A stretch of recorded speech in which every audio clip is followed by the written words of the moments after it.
So this is a question for you then, because in the mainstream, as I mentioned, in mainstream arenas, in mainstream places, I feel like personally it's difficult for Muslims to survive. Definitely. In mainstream arenas. Yeah. So my question was going to be, and I think you've already answered it by the way the expression you use. Do you feel like you have to be a sellout? Yeah, excuse the term, but you have to be a sellout. You have to sell out your deen. You have to, downplay Islam in order to be in mainstream arenas. Or do you feel like it's possible, but it's very difficult? What do you mean by mainstream arenas? So I mean, for example, being a presenter on the biggest TV channel that there is. Yeah. With a beard though. Yeah. With a hijab. But with proper hijab. Yeah. Looking like a proper Muslim. Yeah. Do you feel like that's possible or it's not possible? That's in TV presenting. Let's say, for example, in food. Do you feel like someone can be a head chef in a restaurant, in a mainstream place, or maybe, a master chef, on TV, but they outwardly, for example, look like yourself, look like a clear-cut Muslim. This guy, no doubt, he's a Muslim. Yeah, I think politically there's lots of challenges there. But I'm saying to you that I believe that leaders are all around us. And I believe there's so many Muslim leaders. And I believe that our tradition as Muslims enforces us to be the best leaders. Why? Because if you have the level of leadership that the Prophet ﷺ had, then you will be the best chef in that area. You will be the best news presenter. So then if we have so many leaders, why do we find... I'm just playing devil's advocate. Yeah, Bismillah, go for it. Why do we find ourselves in the situation that we're in? We're in, a negative situation worldwide. There's so many bad things happening to Muslims. Yeah. The New Zealand attacks happened. Yeah. SubhanAllah, many Muslims butchered, killed like that.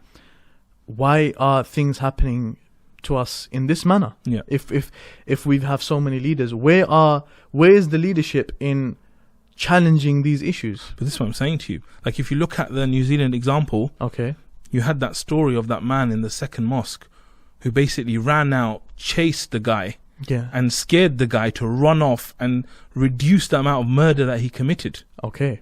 That's leadership. Yes. Right? He could have just run away, done something else, and he went there. So you're asking on the bigger level. Yes, right? I am. Where's the leadership on the bigger level? On the bigger level. But I'm saying that... But you're saying it more on an individual I'm saying basis. not only individual, I'm saying on a very, very, minor level of forget that. Think about you as a leader.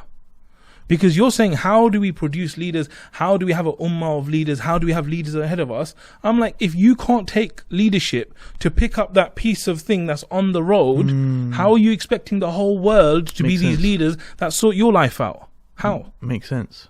So I'm saying it starts with you. It starts with me. So you're saying if all of us really acknowledge that we are leaders, because you've mentioned it now. And I'm sure many people that are leaders might not even know that they're leaders because they do the things that you mentioned. So what you're basically saying is be a leader, acknowledge you're a leader, act upon that. And I'm sure when you acknowledge it and you act upon it much more than you would normally. So now you're acting upon it. In turn, what would happen is you would find on the mainstream levels, things would change.